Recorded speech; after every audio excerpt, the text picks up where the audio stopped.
देख रहे हो तेज़ मीडिया, हमारे पूर्व विधायक इंदिराज जी गुजर भी खड़े हैं। और यहाँ पे जो 50 साल पुराना मंदिर था, राम भवन मंदिर, देखिए 50 साल 70 साल पुराना राम भवन है, जिसको हमारे पावटा सिर्फ धार्मिक कार्य के लिए डोनेट किया था। और उनकी बहन गुट्टी देवी ने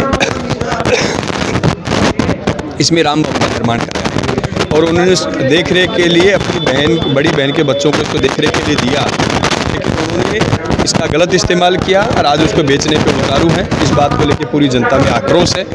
सब लोग आज यहाँ पे इकट्ठे हुए हैं और सब लोगों की एक ही मांग है कि राम भवन बचना चाहिए। जो लोग सनातन संस्कृति का हवाला दे करके, सनातन संस्कृति का नाम लेकर के रोज़ बातें करते हैं, राजनीति करते हैं और जनता से वोट लेते हैं, आज उन्हीं की सरकार में उन्हीं के बीजेपी के पदाधिकारियों ने राम भवन के इस भवन को खरीदा, राम मंदिर को, और राम मंदिर को तोड़ना चाहते हैं। लेकिन सत्ता की जनता ऐसा नहीं होने देगी, विराटनगर की जनता ऐसा नहीं होने देगी।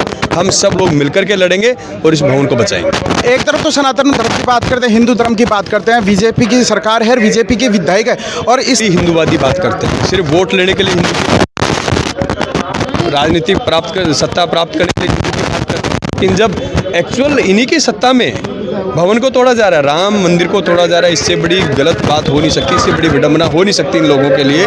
और सत्ता का कोई आदमी बोलने को तैयार नहीं है। आप देखिए 4 घंटे के धरने में एक भी प्रशासनिक अधिकारी नहीं आया जो आकर के जनता को संतुष्ट कर सके। आपसे किसी अधिकारी वगैरह से किसी से बात नहीं? मैंने यहाँ के उपखंड अधिकारी को कम से कम 4 से 5 बार फ़ोन किया है कि एक बार आप मौके पर, कोई सुनवाई नहीं, कोई नहीं आया। लेकिन सुनवाई जनता करेगी। लोकतंत्र में जनता सर्वोपरि है और आने वाले समय में बड़ा आंदोलन होगा और डट करके मुकाबला होगा। किसी भी सूरत में राम भवन को नहीं तोड़ने देंगे। ये नकली वादा करते हैं, मैंने बताया ना, नकली हिंदू वाली बातें करते हैं। कांग्रेस के शासन में छोटी सी बातों को ये इनका धर्म खतरे में आ जाता है। मैं आज आह्वान करना चाहता हूँ, विश्व हिंदू परिषद, बजरंग दल, जो सुबह से शाम तक हिंदूवादी बातें करते हैं, कहाँ है आज वो?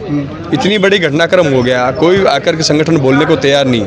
RSS का कोई संगठन बोलने को तैयार नहीं, जो सुबह से शाम तक हिंदू की बातें करते हैं, राम को जो आज सैकड़ों साल पुराने मजार मस्जिदों में तो मंदिर खोद रहे हैं। बता रहे थे कि अगर थोड़े दिन ऐसा ही चलता रहा तो आपके मकान भी बिक जाएंगे। विक्रम गढ़वाल, भीम सिंह गढ़वाल का जो मकान था, रात को 1 बजे आके नगर पालिका उस मकान को ध्वस्त कर जाती है और जिम्मेदारी लेने को तैयार नहीं है। हाँ, बिल्कुल सही है। जो हालात बने वो अच्छे नहीं है और डेमोक्रेसी में ये चीज़ें लंबी नहीं चलती हैं। जनता समय आने पे फैसला करेगी। ये जनता है, जब ये जवाब देती है ना, तो ऐसा देती है जब पता नहीं चलेगा, समय आएगा जब पता नहीं चलेगा। जो हालात पैदा किए ना, वो अच्छे हालात नहीं। और विराटनगर की जनता बहुत सजग है, बहुत जागरूक है। लेकिन ठीक है, झांसे में आके वोट दे दिए, आने वाले समय में फिर जवाब देगी जनता। तो ये बताओ कि अगर झांसे में अगर वोट देंगे तो क्या जनता के ऊपर तानाशाही होगा? तो आप मंदिर को कितने साल से आ रहे हो? मैं तो बड़ा दिनों का ही नहीं देखता। मीणा का खेत दुकान ही कौन सी, मार दादी और ससुरों गए और मेरे ससुरों गए और मेरे आदमी गए जी, पहला कुछ है। तो फिर अब भू माफियों द्वारा इसके ऊपर कब्जा करने की बात आ रही है, कल परसों पेड़ काटने की बात आ रही है, तो फिर आप क्या कहोगे? ना पेड़ नहीं काट बजा, मंदिर न को न उठ बजा, सारा आ जाओ उधर दे दो, सारा टीला बाबा पड़ जाओ डार। अभी इंदिराज जी भी आए थे, धरना प्रदर्शन भी हुआ था। हाँ? अभी इंदिराज जी भी आए थे और धरना प्रदर्शन भी हुआ था। हाँ। तो अब आगे क्या करोगे? आगे मंदिर नहीं बिकना चाहिए। बिल्कुल। कितने 60 नगर विधानसभा क्षेत्रों और पावटा उपखंड में खड़े हैं। यहाँ पे एक राम भवन मंदिर का एक भूमाफियों द्वारा मतलब कब्जा किया जा रहा है। जो भी बीजेपी के लोग हैं बेचने वाले और बीजेपी के लोग ही है खरीदने वाले। क्या है, एक तरफ तो सनातन धर्म की बात कर रहे हैं कि हम सनातन धर्म को बचाएंगे, और एक तरफ भगवान श्री राम मंदिर के ऊपर ही कब्जा कर रहे हैं। क्या है, हम लोगों से बातचीत करवाते हैं। कामराज मीणा कहाँ से? तो ये राम मंदिर, भगवान के ऊपर राम मंदिर है, तो इसके ऊपर कब्जा कौन कर रहा है? क्या है ये मामला? माफिया द्वारा। अच्छा, तो एक तरफ बीजेपी के लोग हैं, एक ही खरीदने वाले हैं, एक तरफ बीजेपी के लोग ही बेचने हैं। ये बीजेपी के लोग बेचने वाले हैं, बीजेपी के खरीदने वाले हैं। तो आगे अभी धरना प्रदर्शन भी हुआ था, तो फिर आगे क्या करोगे? अभी इसके लिए ज्ञापन दिए गए हैं SDM साहब को। बाकी प्रक्रिया चल रही है, यहाँ पर उग्र आंदोलन भी होगा इसके लिए। तो अभी कोई अधिकारी वगैरह कोई जांच पड़ताल नहीं किया? किसी को खबर नहीं है अभी तक? नहीं, खबर है सबको, बाकी प्रशासन मूक है। इसी तरह तानाशाही शासन चलता रहेगा? तानाशाही चल रही है। और क्या चल रहा है कि मंदिरों को उखाड़ो, एक तरफ तो राम की जय बोलते, दूसरी तरफ मंदिरों को बेच रहे। अगर ऐसी बात होती तो अगर कांग्रेस के शासनकाल में हो जाता तो हंगामा खड़ा हो जाता। कांग्रेस के शासनकाल के अंदर पहली बात तो ऐसा हुआ नहीं, और होता तो ये बीजेपी वाले ही धरना दे लेते। और आज बीजेपी वाले लोग एक भी नहीं है। कोई भी नहीं है यहाँ पर, न प्रशासन का नुमाइंदा न कोई आया। बाबा जी आप क्या कहोगे? पूजा करता हूँ। अच्छा। मंदिर की पुजारी हूँ मैं। 65 साल से सेवा कर रहा 60-65 साल से पूजा कर रहा हूँ मैं यहाँ। ये मंदिर कितनी साल पुराना है? मेरे सुनाई में आ रहा है कि 50 साल पुराना है। नहीं, 65 65-66 साल पुराना है। अच्छा, तो ये मंदिर की आप सेवा पूजा करते हो तो आप किस प्रकार देखते हो कि मतलब आप क्या करोगे आगे? पहले मतलब कोर्ट में केस चल रहा है इसका, कोर्ट में बेचारा दिन है। कोर्ट में केस चल रहा है उसकी, और ऑप्शन है हमारे छोटे भाई को दे रखे है। हम 2 भाई हैं, दोनों पुजारी हैं। पहले पिताजी पूजा करते थे, अब दोनों भाई हम पूजा करते हैं। ये दुकान हमको सेवा पूजा में दे रखी है। अच्छा, तो ये रियल जो जमीन है वो गवर्नमेंट की है या फिर किसी की है? ये गोटी देवी को दान की हुई है। अच्छा, 11 सेठ की। 11 सेठ जो उसके पिताजी थे वो इसको गोटी देवी को दान की हुई है। वो कोटपुतली भी आई है। अच्छा, तो फिर क्या हुआ आगे? वो कोटपुतली भी आई है, उन्हीं संतान है। अच्छा। जो उनका वारिस हैं, उन्होंने केस कर रखा है इसके ऊपर, मंदिर को मंदिर रखने के लिए। अच्छा। और ये भूमाफिया जो लोग हैं, ये जो जिनको रहन सहन के लिए दिया हुआ था, ये इसको बेचना चाह रहे हैं। अच्छा, तो फिर अब आगे क्या होगा कि मतलब जब राम मंदिर की, अगर राम मंदिर पे बात आ गई तो आम जनता क्या करेगी? ये इनकी नीति में खोट है। ये भगवान के नाम पर सब कुछ हड़पना चाहते हैं। तो फिर आखिरकार यहाँ करने में क्या है? फिर भगवान राम के मंदिर को अगर हटा दिया जाएगा तो फिर करने में क्या है? नहीं, आटा कैसे दी जाएगी? आप गाँव वाले थोड़ी सो रहे हैं। नहीं, इसी तरफ से कब्जा कर रहे हैं तो सरेआम फिर क्या होगा? कब्जा नहीं होगा कभी भी। अच्छा, यहाँ कब्जा लोग जानने के लिए बैठे राम हुए हैं। मंदिर ही रहेगा, राम मंदिर ही बनेगा। ये तो क्या नाम है बाबा जी आप? बनवारीलाल शर्मा है नाम। तो महाराज आप भी यहाँ सेवा पूजा करते हो? हाँ, आते हैं जाते हैं, जानवरों के लिए पानी भी रखते हैं, दाने भी गेरते हैं, बारी दाड़ी भी निकालते हैं, जो भी सेवा होती है वो सब कुछ करते हैं। 24 घंटे ये खुला रहता है। कोई भी बाहर से भी साधु संत आता है तो उसकी भी जो भी देख रेख है वो की जाती है। और पुराना धीरमदास जी का ये धूना भी है, और भी साधु संतों का ये धूना है इधर। अच्छा, तो फिर आप जैसे अगर प्रशासन नहीं सुनेगा तो फिर कौन सुनेगा आपकी पुकार? जनता सुनेगी क्योंकि जनता से बड़ा कोई भी नहीं होता। जी। क्योंकि जनता एक विधायक बनाती है, जनता एक मंत्री बनाती है, जनता सब कुछ करती है, तो फिर जनता से बढ़कर कोई भी नहीं है। जी। आज मतलब बीजेपी वाले कोई लोग नहीं दिखाते, क्योंकि वो तो हंगामा खड़ा कर देते हैं कि सनातन धर्म को बचाओ, सनातन धर्म को बचाओ, और एक तरफ भगवान राम के मंदिर पे आचार्य। वो सनातनी नहीं है, वो दिखावे की सनातनी है। जी। मोदी जी ने जैसे राम मंदिर बनाया वैसे ये भी राम मंदिर ही बनेगा। तो अभी इंदिरा जी आए तो क्या कहे थे? उन्होंने कहा कि मंदिर ही बनेगा यहाँ, जो भी होगा ताम झाम 27 मंडल मिलके इसको और मंदिर ही बनाएंगे। क्या नाम है आपका बाबा? सुरजमान सिंह है साहब। कहाँ से हो आप? मैं टसकोला से हूँ साहब। तो आप किस नज़र से देखते हो, क्या कहोगे? है वो कब्जा क्यों कर रहे हैं, क्या करना चाहते हैं ये? सबस्ती का काम है, विधायक का है। विधायक चाहे जो तानाशाही कर रहा है, और क्या है, ये तानाशाही वाली है। उसके पास जो पद है, प्रशासन उसके हाथ में है। क्या जनता से बढ़कर भी, क्या जनता अरे आपको यही समझ रहा है 5 साल जैसे जो करेगा वो तो क्योंकि जनता के पीछे ही तो वो जीत पाए? जनता के पीछे जीतता है, पर मानता कहाँ है? वो मान कहाँ रहा है? मान नहीं रहा ना। अब तो भजनलाल मेरा है, मैं चाहे जिसको करूँ सो करूँ। कल का साथ देना, सारे विधायक है उसके, तो भाई भी विधायक है, बेटा भी विधायक है, सारे विधायक है वो तो फिर एक दिन ये इंसानों को बेच देगा बेच रहा है कि कुछ नहीं हो रहा है साहब। कल तो उसको तो अब दलाली हो गए खड़े। गरीब आदमी कुछ नहीं कर सकता है। तो तानाशाही, आपकी ज़मीन है, आपके खातादारी है, आपका सब कुछ है, उसको न उसका वोटर है उसको दिला दो। जबरदस्ती का काम हो गया तो भाई ज़मीन आपकी है, आपकी खातादारी है, आपका सब कुछ है। तहसीलदार को वोट कर देगा, स्टेम को कर देगा, तो तानाशाही हुई है। और वैसे जाते हैं कि सीधे बात करो, सीधा बात क्या करते हैं फिर वही पार्टी जनता का तो फोन ही नहीं उठाते, वो नहीं करते, बात ही नहीं करते। अभी पावटा उपखंड की बात थी, 10-15 दिन पहले की बात थी। एक ईओ आता है रात को और तानाशाही शासन की तरह रात को मकान को ध्वस्त कर देता है। मंदिरों के तो खिलाफ बोल रहे हैं, क्योंकि उनको तो कोई नोटिस ही नहीं मिला था।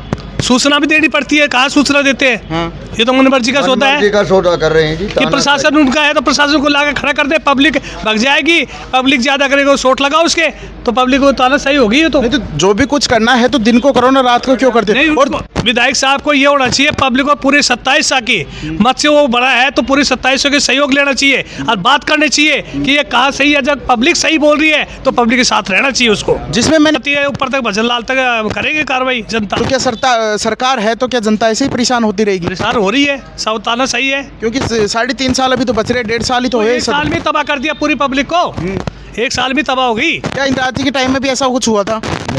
राज में उसमें फर्क है, ये बात तो कहना पड़ेगा। धनखड़ का बहुत बड़ा दिल है, अच्छा आदमी है।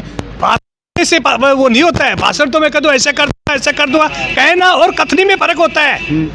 कह तो सकता हूँ, उसको करने में, पालन करने में वो होता है ना, वो है। भाषण देने में क्या है, मैं ऐसे कर दिया और वो कर दूंगा, फटकारा दे देंगे। नहीं आया, कहीं नहर ही नहीं चली, काम करता है, बड़ा काम उसका बजट कई साल पारित हो गया था, कहाँ कितनी दूर बांध जोड़ दिया, छितौली को जोड़ दिया, बुचारे को जोड़ दिया, किसी को भी नहीं जोड़ा। नहीं तो इंदिरा जी के शासनकाल में कई रोडों का निर्माण हुआ और कई बन भी चुकी है। और जहाँ तक इंदिरा जी के कार्यकाल में होता, बहुत कुछ काम किया, उनका जाने का दलाली के कारण से वो गए थे, दलाली के कारण से ये जाएगा। मैं तो साफ कहता हूँ, बिल्कुल ये दलाल पाल रखे ना बिचौले, मैं डायरेक्ट तो आप तो ले नहीं सकता हूँ, और दलाल पूछा कह दे इसका काम होना चाहिए तो होगा। क्यों कि मैं तो गरीब आदमी आपको दे ही नहीं सकता हूँ कुछ, बिल्कुल सही है, कर नहीं सकता हूँ। नहीं जो रोड जहाँ तक बनी है वो अब तक 1.5 साल में नहीं बनी। देखो झूठ तो नहीं बोलेंगे हम, सत्यता तो सत्य है। वो जल्दी बनी है पूरी, जो 40-40 फुट की। तो उनका जो कार्यकाल था वो पूरा हो गया तो अदम में बीच में रह गई, जो नई सत्ता का जो वो क्यों क्या करने उन रोडों को क्यों रोका जो 40 फुट का रोड पक्का बना था। जब तक विधायक दलालों को खत्म नहीं करेंगे, निष्पक्ष काम नहीं कर पाएंगे। उनको इन्होंने बीच में क्यों रोड़ा 24 फुट का ही क्यों किया? 18 फुट का कर दे, 30 फुट का। हम भी आते हैं, नमन करके जाते हैं, बैठते हैं, श्रद्धा है इसलिए आते हैं, नहीं क्यों आएंगे यहाँ? क्योंकि भगवान अगर भगवान राम के बात, राम मंदिर पे ही बात आ जाती है तो फिर अपना हिंदुत्व का धर्म बचा क्या? 27 को यही कहता हूँ, अगर नहीं सुनाई करता है तो मोदी तक पहुँचाओ कि आप सनातन धर्म के प्रति वो राम मंदिर बनाया, जैसे हमारे वहाँ मतलब विधायक जी ने मन मर्जी कर रहे हैं, तानाशाही कर रहे हैं, तो इसकी कार्रवाई भी होगी। ये राम मंदिर का कब्जा कर रहे हैं क्या? आप कम से कम मेरे को कम से कम 25 साल तो यहाँ बैठते हुए गए, इसी मंदिर में आते हुए। ये मंदिर ही देखा मैंने, तो अब लोग बाग बेच रहे हैं इसको, कब्जा कर रहे हैं, पता नहीं क्या क्या कर रहे हैं। बीजेपी के कार्यकर्ता भी बैठे हैं, इनसे बातचीत करवाते हैं। क्या नाम है सर? मेरा नाम शिव कुमार शर्मा है। कहाँ से? गाँव खेड़ना। सर यहाँ मतलब राम मंदिर के ऊपर कब्जा कर रहे हैं, क्या मामला है ये कब्जा नहीं है सर, ये क्या है कि भूमाफियों द्वारा खरीदा गया है इनको, और लोगों ने बताया यहाँ पे कि इनकी बिक्री हो चुकी है, खरीदारी हो गई है, इनके एग्रीमेंट हो चुके हैं। तो 2-4 दिन पहले क्या है कि जब ये आए थे, दो लोग आए थे यहाँ पे, तो एक तो खरीदार और एक बेचने वाला, दोनों आए थे। दोनों ज़बरदस्ती कर रहे थे, पेड़ों को काटने की बातें कर रहे थे, रामायण को उठाने की बातें कर रहे थे। तो उनको रोका गया है, टोका गया है, ऐसी बात है, और कुछ भी नहीं होता। तो फिर अगर राम मंदिर के ऊपर ही अगर कब्जा करेंगे तो भूमाफियों को तो अगर जो खरीद, मेरे सुनने में आया है जो खरीदा जा रहा है, बेचा जा रहा है, वो दोनों बीजेपी के लोग हैं। हाँ बिल्कुल बीजेपी की बताए जा रहे, एक RSS का, एक पूर्व अध्यक्ष है शायद युवा। तो एक तरफ तो अपने सनातन धर्म की बात कर रहे हैं, तो फिर भगवान मंदिरों को नहीं छोड़ा जाएगा, फिर क्या होगा? उनकी बुद्धि भ्रष्ट हो गई। वो एक तो ब्राह्मण कुल में जन्म लिया है, तो वो ब्राह्मण कुल में जन्म नहीं लिया, वो और ही कुल में जन्म लिया है, तो उसकी बुद्धि भ्रष्ट हो गई। तो इसका ये बहुत बड़ी गलती है, क्योंकि भगवान राम के ऊपर कब्जा कर रहे हो, तो फिर तो ऐसे बीजेपी पूरी सरकार बदनाम हो गई एक के कारण।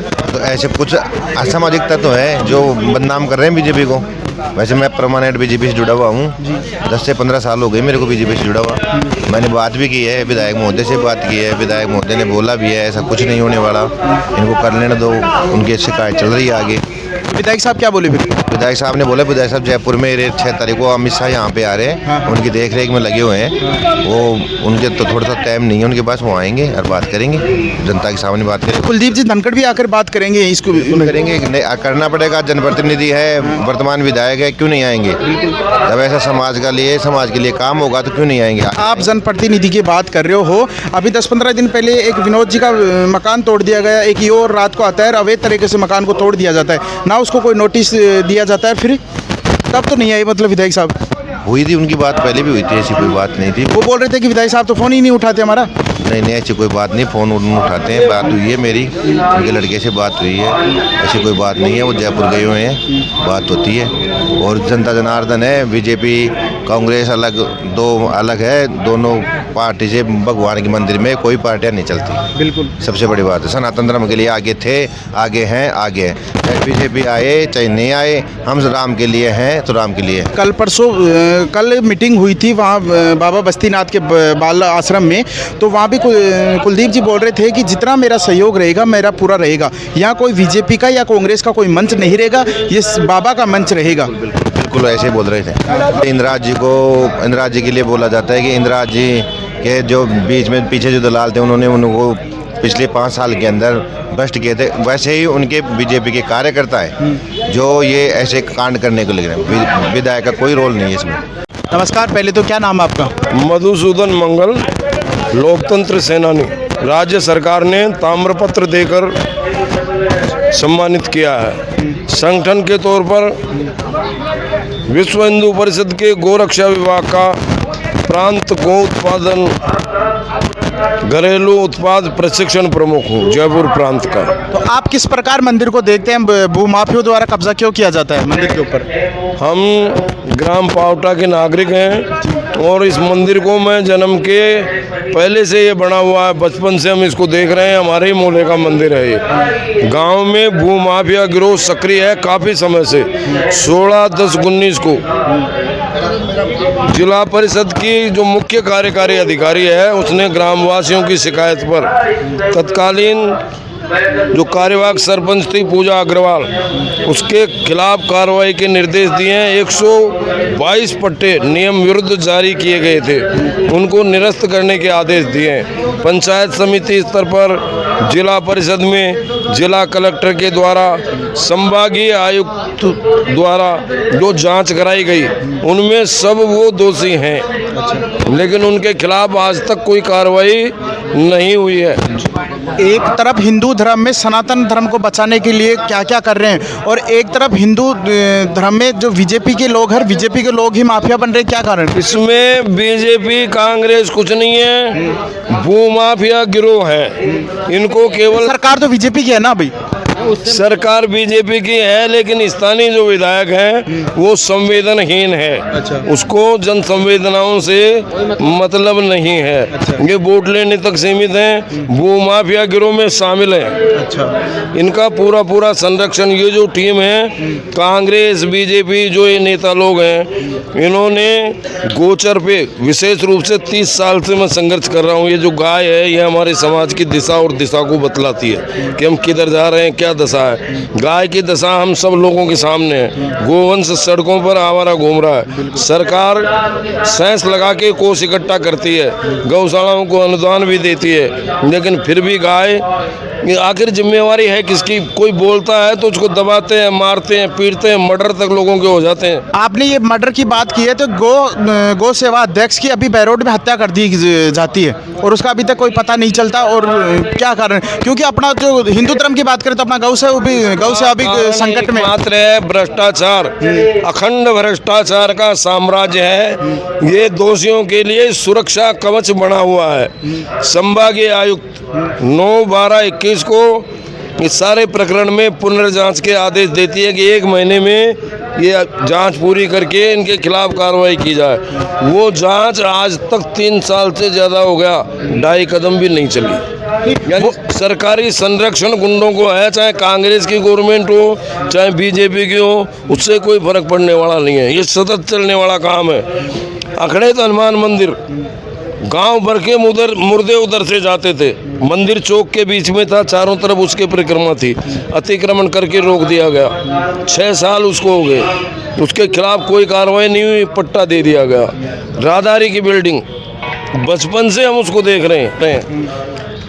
नगर पालिका ने वहाँ बोर्ड लगाया कि ये संपत्ति नगर पालिका की है और 5 दिन में नगर पालिका लिखित में बताती है कि ये संपत्ति नगर पालिका की नहीं है, व्यक्तिगत है और इसका पट्टा भी नगर पालिका द्वारा जारी कर दिया गया है। ये हम देख रहे हैं धर्मार्थ की है, दानदाता कोई है, सुरक्षा करने वाला कोई है, खरीदने वाले कोई है, लेकिन नगर पालिका कह रही है कि ये संपत्ति नगर पालिका की है। यानी इस पर भी वो लोग दलाली इस प्रकार की करते हैं, षड्यंत्र पूर्वक पहले अपनी घोषित करते हैं और फिर उन लोगों को पट्टा दे देते हैं। तो ये पराकाष्ठा है गुंडागिर्दी की भी, भ्रष्टाचार की भी और संवेदनहीनता की भी। इसलिए इस पर कार्यवाही कुछ नहीं हो रही है। मैं जितने हथियार जानता था 10 साल में, मैंने वार्ड पंच से लेकर जिला कलेक्टर, संभागीय आयुक्त, राज्यपाल, मुख्यमंत्री, चीफ सेक्रेटरी, प्रधानमंत्री और राष्ट्रपति महोदय तक को इस बारे में अवगत करवा चुका हूं कि भयंकर गुंडागिर्दी है। लेकिन इस भ्रष्ट प्रशासन में जूं तक नहीं रेंगती, उनको कोई असर नहीं होता। इसलिए कल प्रातः 11 बजे पावटा घंटाघर के नीचे मौन अनिश्चित काल का व्रत अनशन लेकर बैठने का निर्णय ये हमने लोक चेतना समिति के माध्यम से लिया है। इसका मुख्य उद्देश्य जनता को और सरकार को ये जगाने का विषय है। तो क्या फिर जनता ऐसे ही परेशान होती रहेगी? जनता बचने का एकमात्र साधन है कि अधिकारों की बात सब करते हैं, कर्तव्य की बात ये नेता, प्रशासन और जनता ये सब भूल गए। यानी हमारा दायित्व है गलत हो, जिंदा आदमी की ये पहचान है कि गलत कहीं हो रहा तो उसको रोकें टोकें। लेकिन आज कोई भी गलत काम हो रहा है तो सामान्यतया सब उसमें मूक दर्शक ही बने रहते हैं, कुछ करने की स्थिति में नहीं रहते। जब तक हम जागेंगे नहीं, समस्या का समाधान नहीं होगा। मूल रूप से जागरण ही इसका समाधान है।